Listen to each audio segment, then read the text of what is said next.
안녕하세요. 저는 5살 된 딸을 키우고 있는 30대 여성입니다. 어제 인터넷 기사를 보다가 세옹지마에 관한 글을 읽었어요. 그 기사에는 인생을 살다 보면 복이 화가 되기도 하고 화가 복이 되기도 하니 좋은 일이 있다고 해서 크게 기뻐하지 말고 힘든 일이 있다고 해서 크게 좌절하지 말라는 내용이 있더라고요. 그 글을 보니 저의 지난 과거가 주마등처럼 지나갔어요. 사실 지금 저는 아이와 함께 재혼을 앞두고 있습니다. 딸의 친아빠는 아이가 3살 때 이혼을 했고 그 뒤 새로운 남자를 만나 신혼집에 신혼살림까지 다 넣은 상태예요. 이혼하고 재혼하는 과정이 자랑은 아니지만 그래도 익명의 힘을 빌려 저의 사연을 이야기해 볼까 해요. 저와 남편은 회사 동료의 소개로 처음 만났습니다. 회사와 집만 알던 제게 한 번뿐인 20대를 정말 재미없게 산다며 남자 좀 만나보라고 소개해줬어요. 그때는 새로운 사람을 만날 생각이 없어서 싫다고 했지만 동료가 너무 잘 어울릴 것 같다며 자꾸 만나라고 하는 통에 어쩔 수 없이 그냥 밥이나 먹자는 생각으로 나갔답니다. 동료가 알려준 카페로 갔는데 구석에 단정하고 스타일이 좋은 남성분이 앉아 있더라고요. 저는 내심 저분이 나의 소개팅 상대였으면 좋겠다고 생각하며 동료가 알려준 번호로 전화를 했는데 그분이 전화를 받는 거예요. 그땐 얼마나 기분이 좋았던지요. 그 사람 앞에 앉아서 커피를 마시며 이야기를 나누는데 말도 참 조리 있고 재밌게 잘 하더라고요. 카페에서 나와 우리는 저녁을 먹으며 가볍게 술을 마셨어요. 밥을 먹으며 살아온 이야기를 하는데 남편은 외동아들이고 시어머니가 일찍 돌아가셔서 아버지와 할머니 손에서 자랐다고 했습니다. 저 역시 외동딸이고 부모님이 어릴 때 이혼하셔서 엄마와 둘이서만 살았어요. 둘 다 외동에다가 한부모 가정에서 자라서인지 대화가 잘 통한다고 느껴졌답니다. 그날 이후로도 우리는 서너 번 정도 더 만났고 만날 때마다 사이가 점점 더 깊어져 본격적인 연애를 시작하게 되었습니다. 연애하며 남편의 친구들을 보게 되었는데 다들 남편이 성격 좋은 사람이니 결혼해도 절대 후회하지 않을 것이라고 하더군요. 저 역시 만나면 만날수록 정말 좋은 사람이라는 생각이 들어 평생을 함께하고 싶었습니다. 그런 마음이 쌓이고 쌓여 연애한 지 6개월 만에 결혼을 전제로 부모님께 인사를 드리러 갔어요. 친정엄마는 남편의 말솜씨, 성품을 보며 너무 좋은 사람을 만났다고 좋아하셨어요. 그리고 저 역시 남편의 집에 처음으로 인사를 드리러 갔는데 남편은 서울에 거주하는 반면 할머니와 아버지는 경기도의 주택에서 살고 계시더라고요. 시아버지는 저희를 보며 너무 잘 어울린다며 반겨주셨지만 시할머니는 저에 대해 별 말씀을 하시지 않으셨습니다. 그리고 남편은 우리 집 장손이라며 엄청나게 아끼시더라고요. 그때 그 모습을 보며 저는 몇 년 전에 돌아가신 우리 할머니가 생각나기도 했고 남편을 저리도 아끼시니 저도 엄청 예뻐해 주실 것이라는 착각에 빠졌었죠. 지금 그런 모습을 본다면 결혼에 대해 진지하게 생각을 해보겠지만 그때는 그저 순수했고 사랑에 푹 빠져서 그런 모습도 정말 좋아 보였답니다. 시할머니는 저희 부모님이 이혼했다는 사실을 조금 탐탁지 않게 생각하시는 듯 했으나 그래도 시아버지께서 요새는 이혼이 흠도 아니고 아버지 본인도 혼자 자식을 키우지 않았냐며 저희의 만남을 응원해 주셨어요. 시아버지의 적극적인 지지로 우리는 무사히 결혼하게 되었고 결혼과 동시에 남편이 경기도에 있는 시아버지의 회사에서 일하게 되어 신혼집을 시댁과 가까운 아파트로 장만했습니다. 저는 경기도로 이사를 하게 되면서 서울에 있는 회사를 어쩔 수 없이 관두고 전업주부가 되어 새로운 회사를 구해야 했답니다.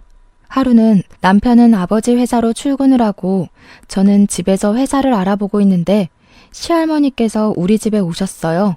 시할머니는 다음 주가 돌아가신 시어머니의 제사인데 그동안은 시할머니께서 직접 음식을 장만하셨으나 이제는 며느리가 생겼으니 저한테 제사를 지내라고 하시더라고요. 연세도 많으신 시할머니께서 시어머니의 제사를 지내는 것은 제가 봐도 조금 아닌 것 같아서 알겠다고 했습니다. 사실 저는 제사 음식을 만드는 것에 큰 부담은 없었어요. 왜냐면 저희 친정 또한 제사를 지내고 엄마가 음식 솜씨가 아주 좋으셔서 크게 한식당을 하고 계시거든요. 항상 즐겁게 요리하시는 엄마를 보며 자라서인지 저도 음식을 만들고 차리는 것이 재미있었어요. 그래서 시할머니께서 제사 음식을 준비하라고 하시는 말씀이 크게 부담스럽지는 않았답니다. 일주일 후 결혼 후 처음으로 맞이하는 시어머니 제삿날이 되었어요. 전날 미리 장을 보고 당일 아침부터 부랴부랴 음식을 장만하는데 시할머니가 오셨습니다. 저는 우리 집에서 하던 대로 제사 음식을 만들었어요. 사실 집에서는 제사 음식을 만들 때 제사상에 올려도 결국엔 우리가 다 먹는 것이니 우리의 입맛에 맞게 필요에 따라 다진 마늘이나 고춧가루도 넣고 간을 했거든요. 그래서 그냥 집에서 하던 대로 나물을 삶고 찬물에 헹군 후 다진 마늘을 넣어 무치고 있었습니다. 그런데 그 모습을 본 시할머니께서 제게 호통을 치셨어요. 내 인연! 제사상에 다진 마늘을 넣는 무식한 것이 어딨어? 그거 버리고 다시 새로 무쳐. 그동안 제게 잘해주시지는 않아도 싫은 소리는 한 번도 하지 않으셨던 시할머니께서 제가 나물에 다진 마늘을 넣는 것을 보고서는 싱크대에다가 냅다 던져버렸습니다. 저는 너무 깜짝 놀랐어요. 뭘 멍하니 있어? 제사상에 올라갈 음식은 다진 마늘, 고춧가루와 같은 것을 넣으면 안 되는 거다. 소금이나 간장 같은 것도 넣어서는 안 된다. 알겠어? 그것도 모르고 집에서 도대체 뭘 배워온 거야? 아휴, 내가 이 나이를 먹고 며느리 제사상이나 차리고 어디 제사 음식 대신해주는 믿을 만한 업체나 있었으면 좋겠네. 우리 집에서 음식을 장만하던 것과는 매우 달랐지만 그래도 이게 이 집의 문화겠거니 생각하고 음식을 장만했습니다. 시할머니는 그 뒤로도 제가 음식을 하는 것을 믿지 못하시겠는지 도끼 눈을 뜨고 감시하시면서 조금이라도 실수하거나 정성이 덜 들어간다고 생각되면 호되게 야단을 치셨어요. 음식을 다 장만하고 저녁 시간이 다 되어 제사상을 차릴 때도 시할머니의 야단은 계속되었습니다. 저희 친정이 제사를 지내기는 하지만 음식을 제사상에 올릴 때는 친척 어른들이 올리셔서 자세한 음식의 위치는 잘 모르거든요. 그래서 제가 음식들의 위치를 몰라서 헤매고 있으니 멍청하게 그것도 모른다며 무섭게 혼을 내셨습니다. 온종일 혼나서 눈물이 나오려던 찰나 시아버지께서 남편과 같이 오셨고 시아버지는 제게 정말 너무 고생 많았다며 적지 않은 용돈을 주셨어요. 남편도 음식하느라 힘들었을 텐데 종일 고생 많았다면서 저의 어깨를 두드려 주었어요. 그날 종일 정말 힘들었지만 그래도 시아버지와 남편이 위로해주니 금세 기분이 풀렸습니다. 무사히 제사를 지내고 한 달 정도가 지났을 때였어요. 제 몸에 이상을 느껴 산부인과를 가보니 아기가 생겼더라고요. 초음파로 확인을 하고 심장 소리까지 들은 후 남편과 시댁 친정에 연락했습니다. 친정엄마는 당연히 기뻐하시고 시할머니와 시아버지 남편 모두 엄청 좋아했어요. 뱃속의 아기는 주수에 맞게 잘 자라 16주가 되어 성별이 나왔는데 딸이었습니다. 임신한 아기가 딸이라고 하자 시아버지 친정엄마 남편은 요새는 딸이 대세라며 축하해 주셨어요. 반면 시할머니는 딸이라고 하니 축하는커녕 쓸모도 없는 딸을 왜 가졌냐며 화를 버럭 내시더라고요. 저는 아들이든 딸이든 건강히 낳아서 키우면 된다고 생각했는데 이 시대에도 고작 딸이라는 이유만으로 이렇게 화를 내시는 시할머니가 이해가 되지 않았습니다. 그리고 그때부터 시할머니의 시도 때도 없는 구박이 시작되었답니다. 시할머니께서는 한 달에 한 번꼴로 우리 집에 오셔서는 집안꼴이 개판이라고 난리를 치셨어요. 오실 때마다 냉장고 검사를 하시고 냉장고에 반찬이 있는데도 우리 손주가 좋아하는 것은 하나도 없다며 남편의 식사를 제대로 챙기지 않는다고 혼을 내셨습니다. 그러면서 대화의 마무리는 이혼한 가정에서 자라서 배운 게 없다고 하시고 그런 부족한 집안에서 자란 저를 거둬줬으면 아들이라도 가져서 이 집안의 대를 이어야 하는데 딸을 가졌다고 구박하셨답니다. 그렇게 2번 정도 오시니 그 후로 할머니 얼굴이 인터폰에 뜨면 심장이 두근거리더라고요. 맘 같아서는 그냥 집에 없는 척하고 문도 열어주기 싫었지만 이미 91세나 되신 시할머니께서 돌아가시면 제가 문전박대했던 것이 후회로 남을 것 같아서 그냥 오실 때마다 문을 열어드리고 잔소리를 심하게 하셔도 한 귀로 듣고 한 귀로 흘려보내고 해왔답니다. 시할머니로 인해 스트레스를 많이 받았지만 그래도 남편이 잘 해줘서인지 뱃속의 아기는 아주 잘 자라 어느덧 막달이 되었어요. 출산 전 검사를 하는데 아기가 여가 상태인 거예요. 저는 자연분만을 하고 싶은 마음에 요가를 하며 아기의 머리가 밑으로 향하기를 기대했지만 아기는 꼿꼿이 여가 상태로 있었고 결국 수술을 해야만 했습니다. 저는 이러한 사실을 시할머니께 말씀을 드리고 싶지 않았는데 눈치 없는 남편이 시댁에서 수술해서 낳아야 한다고 이야기를 하더라고요. 수술로 애를 낳는다는 것이 말이 되니? 아이는 무조건 자연분만으로 낳아야 해. 수술로 낳으면 애가 멍청해진다고. 진짜 너는 이혼한 가정에다가 딸 가진 것도 마음에 안 드는데 애도 멀쩡하게 못 낳고 도대체 잘할 수 있는 게 뭐가 있니? 할머니, 요새는 수술로 낳는 아이들도 정말 많아요. 수술로 낳는다고 아이가 멍청해지는 것도 아니고요. 그리고 이제 저희 둘만 있는 것도 아니고 아기도 있는데 아기 앞에서는 제가 이혼한 가정에서 자랐다느니 아들을 낳아야 한다느니 하시는 말씀은 안 해주셨으면 좋겠어요. 뭐? 이게 어디서 지금 말대꾸야? 뭘 잘했다고? 에이, 할머니 왜 그래? 병원에서 아기가 거꾸로 있어서 자연분만 못한다잖아. 그리고 할머니, 선미는 내가 선택한 여자야. 그니까 너무 미워하지 마. 우리 나이도 많지 않으니까 이번에 딸 낳고 둘째는 아들 가지면 되지. 안 그래? 시할머니는 제가 한 말에 화를 버럭 내셨지만 다행히 남편이 잘 막아주었습니다. 사실 시할머니만 보면 너무 스트레스였지만 그때마다 남편이 중간 역할을 나름 잘해주어서 그래도 참고 버틸만 했네요. 그렇게 수술로 출산을 하고 조리원에 있다가 아기를 데리고 집에 왔는데 시할머니가 집에 계시더라고요. 남편은 저와 아기를 집에 데려다 주고 바로 출근을 하고 저는 아기와 시할머니 셋이서 집에 있게 되었어요. 시할머니가 국을 끓이고 계시길래 당연히 제 미역국을 끓여주시는 줄 알았습니다. 아기 방에 아기를 눕혀놓고 재운 뒤 부엌에 나와보니 미역국은커녕 남편이 좋아하는 시뻘건 육개장만 있더라고요. 그리고 밥을 먹으라고 하시며 한 상을 차리셨는데 모유 수유를 하는 저는 먹을 수 없는 매운 반찬만 있었습니다. 할머니, 근데 미역국은 없네요? 저 모유 수유해서 매운 음식 먹지 못하는데요. 내가 아들도 낳지 못한 널 위해서 여기 있는 줄 아니? 네가 출산해서 아기 본다고 우리 집 장손 굶길까봐 손주 음식 하러 온 거다. 아들도 못 낳은 주제에 무슨 염치로 미역국을 얻어먹을 생각을 해? 네 음식은 네가 알아서 해먹든가 아니면 굶든가 해라. 할머니, 제가 아들을 낳지 못한 것도 맞고 할머니께서 저의 미역국을 끓여주시지 않아도 상관없는데요. 이제는 아기도 있으니 아들을 낳지 못했다고 구박하시지는 않았으면 해요.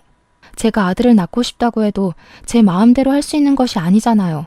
할머니께서 조금만 마음을 열어주셔서 저희 딸도 이쁘게 봐주셨으면 좋겠어요. 인연이? 옛날 같았으면 너는 남의 집 대를 끊어먹은 죄로 진작에 쫓겨났다. 아니지? 이혼한 가정에서 자랐으니 결혼도 하지 못했을 것이야. 우리 경우가 네가 좋다고 그러니 결혼시켰지. 안 그랬으면 내가 어떻게 해서든 너 아닌 예전에 만난 다른 여자랑 결혼시켰을 거야. 시할머니는 당신의 증손녀를 낳고 온 제게 이혼한 가정에서 자랐고 딸이라 여전히 마음에 들지 않는 티를 팍팍 내셨습니다. 심지어 제가 아닌 다른 여자랑 결혼을 시켜야 했다며 후회하는 말씀까지 하셨죠. 그런 시할머니께 아들을 낳지 못하고 이혼한 가정에서 자란 것이 그렇게 큰 죄냐고 대들고 따지고 싶었지만 하필 그때 아기가 깨서 오는 바람에 시원하게 이야기하지 못하고 방에 들어왔어요. 계집애가 우는 것도 아주 앙칼지구나. 옛말에 암탉이 우면 집안이 망한다고 했는데 우리 집이 쟤 때문에 조만간 망하겠어. 우리 경우가 쟤가 아니라 다른 여자랑 결혼해야 했는데. 할머니는 방에서 일부러 저 들으라는 식으로 큰 소리로 다른 여자 이름을 말하며 남편이 그 여자와 결혼을 해야 했다고 혀를 끌끌 차셨어요. 저는 그 말에 너무 화가 나서 당장 친정이라도 가고 싶었지만 친정이 택시를 타고 오갈 수 있는 거리가 아니다 보니 가지도 못하고 그저 방에서 혼자 울분을 사귀고 있었답니다. 시할머니는 제가 그러든 말든 혼자서 식사를 다 하시고 잠까지 주무시며 집에 가시지를 않더라고요. 그날 저녁 남편이 퇴근하자마자 남편을 방으로 불러 할머니께서 제게 말씀하신 모든 내용을 이야기했습니다. 남편도 할머니의 말씀이 너무하다고 느껴졌는지 할머니께 따져 묻기 시작하더라고요. 할머니, 아무리 그래도 우리 딸도 할머니의 손녀야. 할머니 핏줄이라고요. 그리고 아기 낳은 사람한테 할 말이 있고 못할 말이 있지. 어떻게 다른 여자랑 결혼을 시켜야겠다는 이야기를 해요. 얘야, 내가 언제 그랬다고 그러니? 나는 그런 얘기 한 적 없다. 제가 날 쫓아내고 싶어서 헛소리 하는가 보구나. 사실 오늘 내가 미역국을 안 끓여놨다고 제가 나한테 화를 많이 내더구나. 그래서 제가 지금 괜한 소리를 하는 거야. 너는 이 할미 말은 듣지도 않고 네 부인 이야기만 듣는 게냐? 시할머니는 자신은 그런 말을 한 적이 없다고 딱 잡아떼셨습니다. 남편은 그런 시할머니의 말을 듣고서는 원래 여자들은 출산하면 별것도 아닌 일에 오해하고 마음 상해서 온다고 들었다고 하며 오히려 저를 예민한 사람 취급을 하더라고요. 그동안 제 편이었던 남편마저 저의 이야기를 믿어주지 않으니 너무 속상해서 눈물이 다 났습니다. 시할머니는 울고 있는 저를 보며 뭘 잘했다고 눈물바람이냐며 뭐라고 하시고 남편은 중간에서 이러지도 저러지도 못하며 눈치만 보고 있는데 그저 답답하더라고요. 정말 아기만 아니었으면 확 집을 나가버리고 싶었답니다. 이렇게 우리 아기와의 첫날이 눈물로 지나갔어요. 그날 이혼한 가정에서 자란 저의 딸이라는 이유로 우리 아기가 당연히 받아야 할 축복을 받지 못하는 것 같아 너무 속상했네요. 이후로도 시할머니와 저는 계속 트러블이 있었습니다. 제가 스트레스를 너무 많이 받아서인지 모유가 아예 나오지 않아 분유를 먹였는데 그거 가지고도 뭐라고 하시고 아기를 돌보는 방식에 대해서도 뭐라고 하셨죠. 하루는 그런 시할머니가 싫어서 오셔서 문을 두드려도 모르는 척 있었더니 할머니가 남편에게 전화해서 비밀번호를 알려달라고 하시더라고요. 눈치 없는 남편은 집 비밀번호를 알려주었고 그 뒤로는 시도 때도 없이 집에 오셨답니다. 안 그래도 어린 아기를 돌보느라 힘든데 시할머니까지 오셔서 스트레스를 주시니 집에 있어도 마음 편히 쉴 수가 없었어요. 이 일로 남편과 저는 하루도 빠짐없이 싸우게 되었고 그 뒤로 남편은 아버지 회사에서 철야 근무나 출장을 하는 날이 부쩍 많아졌습니다. 시아버지는 매일 집에 계시는 것 같은데 남편은 집에 오지 않는 것이 조금 이상하다는 생각이 들기는 했지만 그래도 나가서 노는 것도 아니고 돈을 번다는데 집에 들어오라고 할 수도 없겠더라고요. 지금 생각해보면 그때 확실히 확인했어야 했는데 그 당시에는 제 앞에 펼쳐진 상황들이 너무 힘들어서 남편에 대한 의심은 하나도 하지를 못했었네요. 이렇게 저는 남편의 도움 없이 온전히 저 혼자 아기를 키웠습니다. 아기가 목도 가누고 육아에 요령이 생기며 저에게도 커피 한 잔의 여유가 생길 때쯤이었어요. 시할머니께서 헛소리를 많이 하시고 했던 말도 자꾸 잊어버리셔서 병원에서 검사를 해보니 치매 중기라는 진단을 받으셨답니다. 더는 혼자 계시지 못할 상황까지 이르러 누군가가 할머니의 옆에서 간병을 해야만 했어요. 저는 당연히 할머니를 요양원에 보내자고 했습니다. 하지만 남편은 시할머니가 엄마 같은 분이라며 우리 집에 모시고 살자는 게 아니겠어요? 너는 회사에서 일하고 출장 자주 다니니까 거의 집에 없는데 우리 집에 어떻게 모셔? 설마 내가 할머니의 간병을 해달라는 건 아니지? 나는 그렇게는 못하겠어. 게다가 나는 우리 딸 희민이도 돌봐야 하는데 어떻게 내가 치매 걸린 할머니까지 모셔? 그게 말이 돼? 자기가 힘들기는 하겠지만 그래도 고생 좀 해주라. 우리 할머니 나한테는 정말 엄마와 같은 분이셔. 요새 요양원에서 사고도 자주 나고 요양원에 가시면 멀쩡하시던 분들도 편찮아지시고 집에 계실 때보다 더 빨리 돌아가신다더라. 부탁할게. 우리 할머니 모시고 살아주면 내가 정말 평생 잘할게. 응? 솔직히 말해서 할머니가 너한테 어머니 같은 분이시지만 나한테는 나를 힘들게 하시는 분일 뿐이야. 집에 모시고 살면서 너가 온전히 할머니를 돌보게 된다면 또 모르겠어. 하지만 너는 밤에만 잠깐 얼굴 들여다보지만 나는 온종일 할머니와 있어야 한다고. 그리고 우리 희민이는? 지금 아기 하나 돌보는 것도 벅찬데 어떻게 할머니까지 내가 돌봐드리니? 희민이는 어린이집에 보내자. 집 앞 어린이집에 어린 아기들도 많고 소문도 좋더라고. 그리고 우리 아기는 앞으로 평생 볼 수 있지만 우리 할머니는 이제 볼 날도 얼마 안 남았잖아. 얼마 남지 않은 날들 요양원에서 환자복 입고 있는 모습으로 보고 싶지는 않아. 제발 부탁이다. 응? 뭐? 할머니 모시자고 아직 말도 제대로 못하는 아기를 어린이집에 보내자고? 그건 좀 아니지 않아?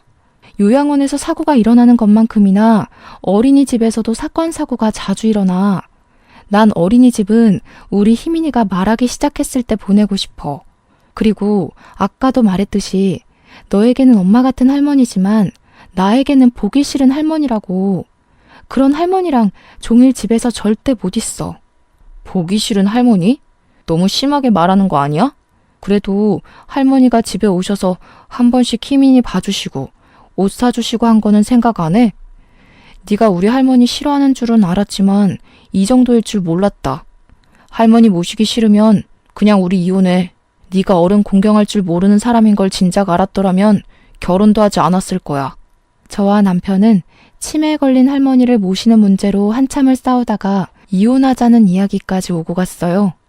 남편은 할머니를 당연히 모시고 살아야 한다며 아주 완강하게 주장했고 저는 말도 못하는 아이를 어린이집에 보내면서까지 모시고 싶지는 않았어요. 좀 더 솔직히 말하면 저를 매일 구박하고 못 잡아먹어서 안달이시던 할머니가 싫어서 모시고 싶지 않았답니다. 결국 이날은 둘이서 싸우기만 하고 결론을 맺지 못했어요. 남편과 대판 싸우고 나서 방에 혼자 있는데 정말 많은 생각이 들더군요. 요새 뉴스나 기사를 보면 어린이집 학대 관련 소식이 종종 보이잖아요. 그래서 저는 희민이가 말을 한 후에 어린이집에 보내고 싶었는데 할머니 간병을 해야 한다는 이유로 희민이를 어린이집에 보내자는 게 이해가 되지 않았습니다. 그런데 또 한편으로는 친정엄마가 훗날 치매에 걸리시면 유일한 자식인 제가 무조건 모셔야 할 텐데 그때 제가 할머니를 모시지 않았다는 이유로 남편이 반대하면 어쩌나 하는 생각이 들더라고요. 저는 몇 날 며칠을 이 일로 고민을 했고 결국 시아버지께 한 달에 200만 원을 받는 조건으로 시할머니를 우리 집에서 모시고 살게 되었습니다. 사실 그동안 치매에 관해 이야기만 들었지 치매 환자가 어떤지 한 번도 제대로 본 적이 없어요. 게다가 이미 90세가 넘으신 할머니께서 사시면 얼마나 사시겠냐는 생각으로 겁도 없이 하겠다고 했네요. 그 뒤로 저는 희민이를 어린이집에 보내고 시할머니의 간병을 시작했습니다. 시할머니는 뒤돌아서면 배고프다고 하시고 헛소리도 하시는 등 상태가 아주 빠르게 악화되었어요.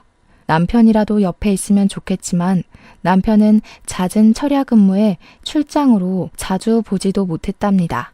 하지만 남편이 제게 너무 고마워했고 또 시아버지께 다달이 돈도 받아 살림에 보탬이 되니 생각보다 나쁘지 않았어요. 저는 정말 최선을 다해 시할머니를 모시며 하루하루를 잘 버티고 있었습니다. 그런데 어느 날부턴가 할머니께서 자꾸 저한테 우리 지수 어디 있느냐고 하시며 지수를 데리고 오라고 하셨습니다. 저는 도대체 지수라는 여자가 누구길래 할머니께서 이렇게 애타게 찾으시는지 궁금했어요. 그래서 지방 출장을 갔다가 돌아온 남편을 붙잡고 지수가 누구냐고 물어봤죠. 지수? 내가 그걸 어떻게 알아? 그리고 너는 치매 걸린 노인네의 말을 다 믿어? 그냥 뭐 드라마나 TV에서 나온 지수라는 여자 찾고 계시는 거겠지 뭐. 그리고 너는 지방 출장 다녀와서 피곤한 사람한테 별로 중요하지도 않은 일을 그리 심각하게 물어보냐? 피곤해. 나 이제 잘 거니까 깨우지 마. 그냥 지수라는 여자를 모르면 모른다고 말하면 되는데 남편은 과하게 화를 내며 당황하고 말까지 더듬거렸어요. 그런 모습을 보니 남편이 확실히 지수라는 여자를 알고 있는데 숨기고 있다는 생각이 들었고 저는 그날 밤 남편이 잘 때 핸드폰을 몰래 봤습니다. 확인해보니 남편은 제가 희민이를 돌보고 할머니를 간병할 동안 지수라는 여자와 몰래 사귀고 있었더라고요. 심지어 이번에 지방 출장을 갔던 것도 출장이 아니라 이 여자와 여행을 간 것이었습니다. 제게는 항상 야근한다, 주말에도 회사에서 일한다고 해놓고선 이 여자와 데이트를 즐기고 있었어요. 가만히 생각해보니 다른 사람들은 결혼하고 자녀가 생기면 자녀의 사진을 카카오톡 메인 화면에 넣고 하던데 남편은 한 번도 희민이의 사진이나 제 사진을 올린 적이 없었습니다. 이게 다 지수라는 여자한테 결혼한 사실을 숨기기 위한 것인가 하는 생각이 들더라고요. 저는 일단 지수라는 여자 번호를 저장했습니다. 그리고 곤히 잠을 자는 희민이 옆에 누워 이 상황에서 내가 어떻게 하는 것이 좋은 것인지에 대해 고민했네요. 생각하면 할수록 화가 너무 나고 마음이 너무 답답해서 잠이 오지 않았고 결국 밤새우고 일어나 아침 식사를 준비했습니다.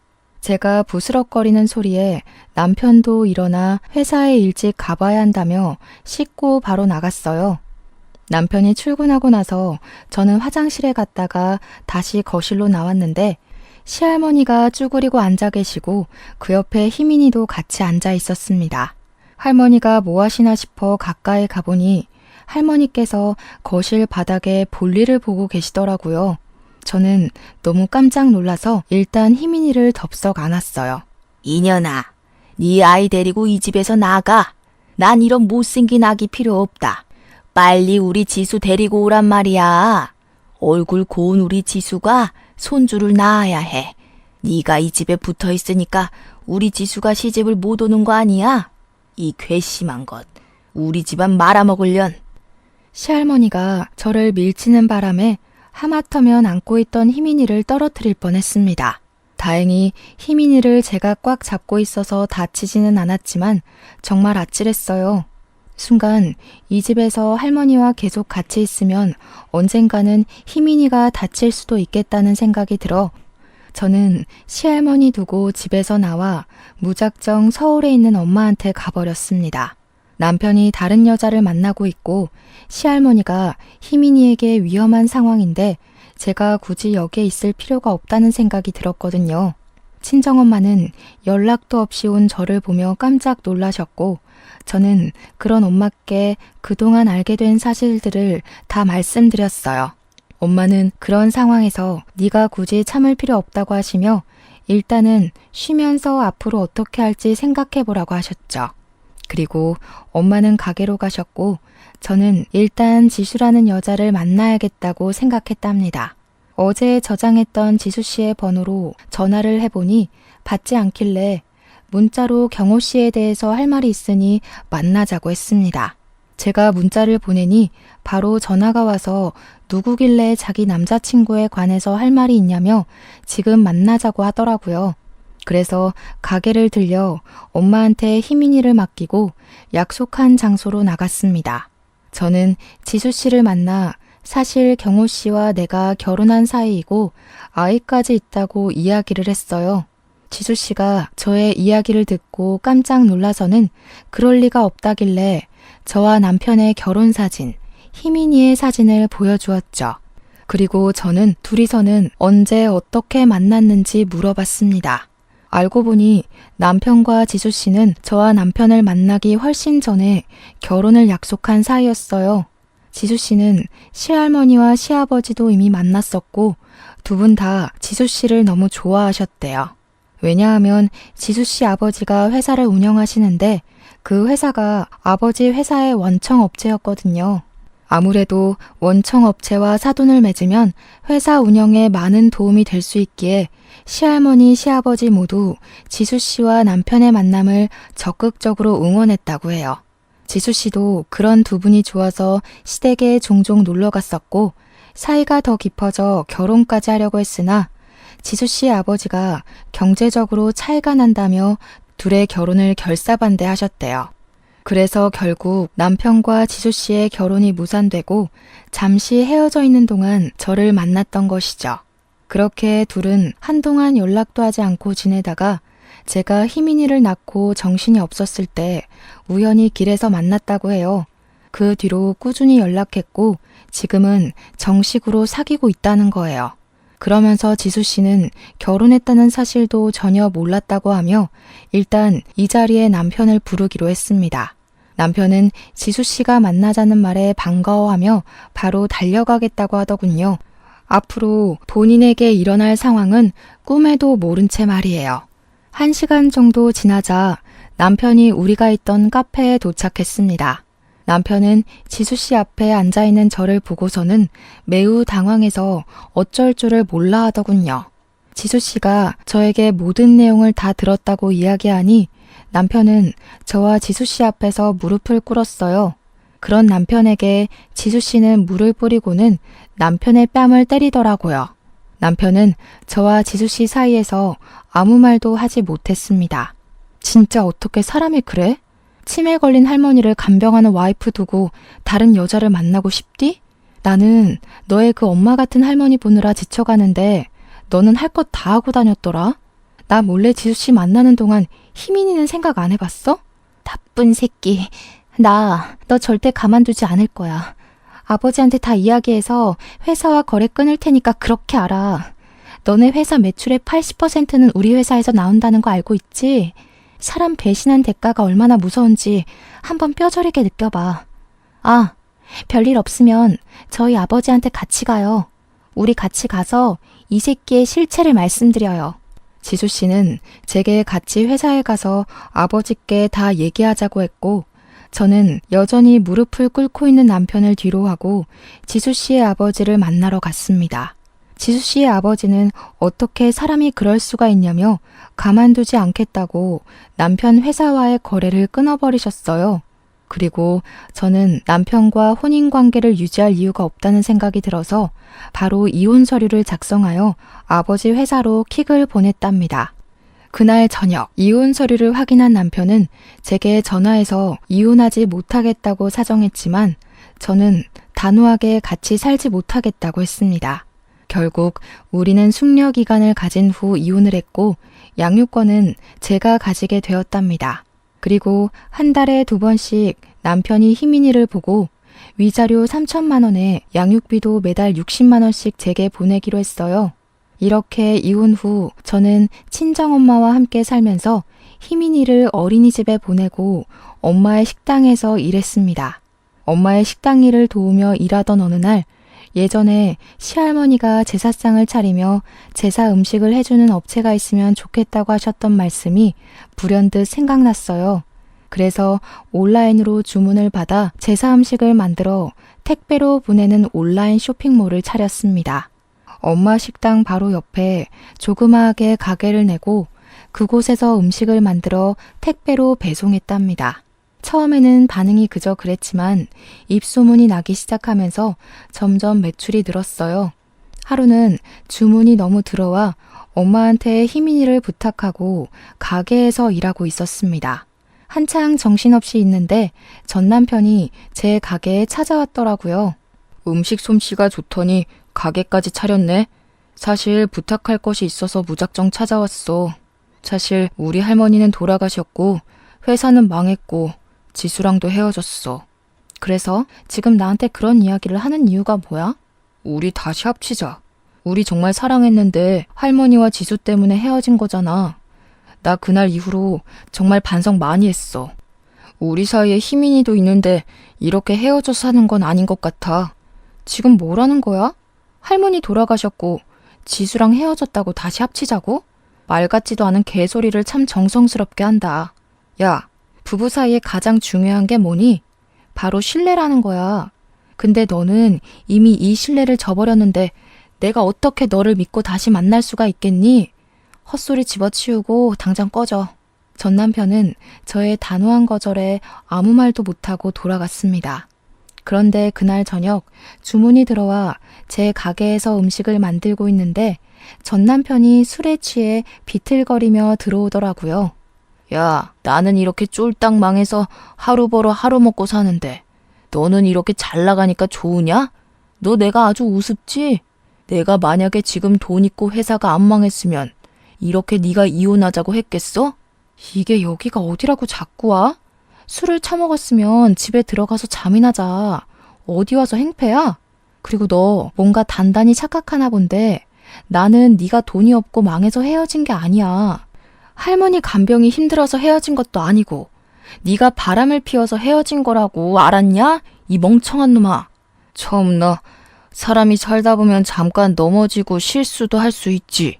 내가 막말로 지수 만나면서 애를 만든 것도 아닌데 이게 이렇게까지 이혼까지 당할 일이냐? 그리고 너 그렇게 이혼 가정에서 자라서 외롭고 쓸쓸했다면서 희민이한테 아빠 없는 가정을 물려주고 싶냐? 너랑 똑같이 살게 하고 싶어? 이게 말이면 단주라나. 그렇게 희민이를 생각한다는 인간이 애를 놔두고 바람을 피워? 네가 걱정할 필요 없게 제대로 키울 거야. 그니까 쓸데없는 걱정 집어치우고 너 앞가림이나 잘해. 그렇게 술이나 퍼먹고 다니다가 다 잃고 노숙자 되면 희민이 볼 수나 있겠니? 희민이한테 부끄러운 아빠 되기 싫으면 정신 똑바로 차리고 살란 말이야. 제가 희민이를 들먹이자 전 남편은 화를 참지 못하고 소리를 질러댔습니다. 그래도 분이 풀리지 않았는지 옆에 있던 물건을 던지려 하더라고요. 잘못하면 맞을 수도 있을 것 같아 몸을 피해 신고하려고 핸드폰을 찾는데 누군가 가게에 들어왔습니다. 가만히 보니 엄마 가게에 자주 오시던 단골 손님이더라고요. 그분은 술에 취해서 행패를 부리는 전 남편을 순식간에 제압하고 내보냈습니다. 이분이 오시지 않았으면 정말 제가 어떻게 되었을지도 모른다는 생각에 너무 감사했어요. 그냥 감사하다는 말로만 끝내기에는 너무 죄송스러워서 간다고 하시는 것을 붙잡아 같이 저녁을 먹었습니다. 함께 음식을 먹으며 이야기를 해보니 이분은 저보다 4살 위인데 결혼했다가 아내의 불륜으로 이혼을 했대요. 다행히 자식은 없고 지금은 그냥 회사 다니면서 혼자 살고 계신다고 하더라고요. 그분은 제게 믿었던 배우자가 불륜을 저지르면 그 배신감이 얼마나 큰지 누구보다 잘 알고 있다면서 저를 위로해 주셨습니다. 엄마 가게에서 일하는 모습을 보면서 참 열심히 살고 밝게만 봤는데 그 웃음 뒤에 이런 아픔이 있는지 몰랐다고 하시더군요. 그러면서 전 남편이 또 와서 행패를 부릴지 모르니 밤늦게까지 있을 때 연락 달라고 하며 본인의 명함을 주었어요. 저도 제 연락처를 알려드린 후 우리는 그 뒤로 계속 연락을 주고받았습니다. 그러다가 친해져서 희민이도 함께 보았는데 희민이도 삼촌이라고 부르며 잘 따르더라고요. 그 뒤로 우리 셋은 종종 만났고 결혼까지 약속하게 되었습니다. 사실 한번 다녀온 데다가 희민이도 있어서 결혼을 결심하기까지 많은 고민을 하였습니다. 그리고 우리가 좋다고 해도 예비 남편의 부모님이나 가족이 제가 한번 다녀오고 아이도 있다는 이유로 싫어하시지는 않을까 걱정되었어요. 하지만 희민이가 저의 예비 남편을 너무 잘 따랐고 예비 남편의 집에서도 희민이를 너무 예뻐해 주셨습니다. 게다가 예비 남편도 한번 다녀왔으니 제가 한번 다녀온 것은 전혀 문제가 되지 않는다고 하셨어요. 그래서 이제는 정말 잘 살아보겠다고 생각하며 결혼까지 결심하게 되었네요. 결혼식 날짜를 잡고 난 후 저와 예비 남편은 우리가 앞으로 함께할 신혼집에 가전제품과 가구를 넣으려고 이삿짐 센터를 불렀어요. 사장님과 직원 3분이 오셨는데 그 중에 한 명이 아주 낯익어서 보니 제 전남편이더라고요. 아버지의 회사가 망해서 이삿짐 센터와 공사장에서 일당으로 돈을 받으며 일을 하고 있었습니다. 작업복을 입어서 그런 건지는 모르겠으나 사람이 참 불쌍해 보이면서 뭔지 모를 통쾌한 기분이 들더라고요. 전 남편은 자신을 빤히 보고 있는 저를 보고 깜짝 놀라고 예비 남편도 전 남편을 알아보고 인사를 했습니다. 안녕하세요. 저 기억하시죠? 아, 술 취해 계셔서 기억 못 하시려나? 그때 가게에 와서 술 먹고 행패 부렸을 때 제가 그쪽 제압했는데 다치지는 않았죠? 그래도 그쪽 덕에 우리가 결혼해서 이곳에 살림을 차리게 되었네요. 뭐 어쨌든 감사하네요. 전 남편은 예비 남편의 말에 표정이 굳었습니다. 기분이 다소 상했는지 물건을 제대로 놓지 않고 던지듯이 내려놓더라고요. 아저씨, 제대로 놔요. 이게 얼마짜리인 줄 알고. 이렇게 막 집어던지다가 망가지면 아저씨가 살 거예요? 겨우 구한 일자리일 텐데 여기서 잘리면 어쩌려고 그래요? 남의 돈 받아먹기가 어디 쉬운 줄 아시나. 예비 남편은 일부러 큰 소리로 전 남편을 구박했습니다. 그 소리를 듣고 이삿짐 센터의 사장님이 오셔서 무슨 일이냐고 물으셨고 예비 남편은 전 남편이 물건을 막 던진다고 불만을 쏟아냈어요. 결국 전 남편은 사장님한테 크게 혼나고 그 자리에서 쫓겨났습니다. 그날 이후 지금까지 연락이 되지 않고 어디서 뭐하고 사는지도 모른답니다. 처음에 전 남편이 저와 비슷한 가정에서 자랐다는 이유로 불같이 사랑했습니다. 정말 그때는 세상의 모든 것을 다 가진 듯이 행복했네요. 하지만 결혼 후 시할머니로 인해 참 불행했어요. 그래도 시할머니로 인해 제사음식 대행업체를 열어서 많은 돈을 벌고 남편의 불륜 사실까지 알게 되었습니다. 전 남편과 함께 한 시간을 돌아보면 행복이 불행이 되고 불행이 또 행복이 되었던 것 같아요. 그래서 재혼을 앞둔 지금은 좋은 일이 있어도 크게 기뻐하지 않고 어려운 일이 있어도 크게 낙심하지 않으려고 해요. 어차피 인생은 좋은 일과 슬픈 일의 연속이고 지금의 행복과 불행이 영원히 가지 않는다는 것을 첫 번째 결혼 생활을 통해 제대로 배웠기 때문입니다. 지금은 그때보다 내면적으로 성숙해졌으니 이제는 예비 남편과 희민이 셋이서 정말 행복하게 살고 싶네요. 저와 제 사연을 듣는 모든 분에게 꽃길만 펼쳐지기를 바라며 사연을 마칩니다. 저의 긴 이야기 들어주셔서 감사합니다.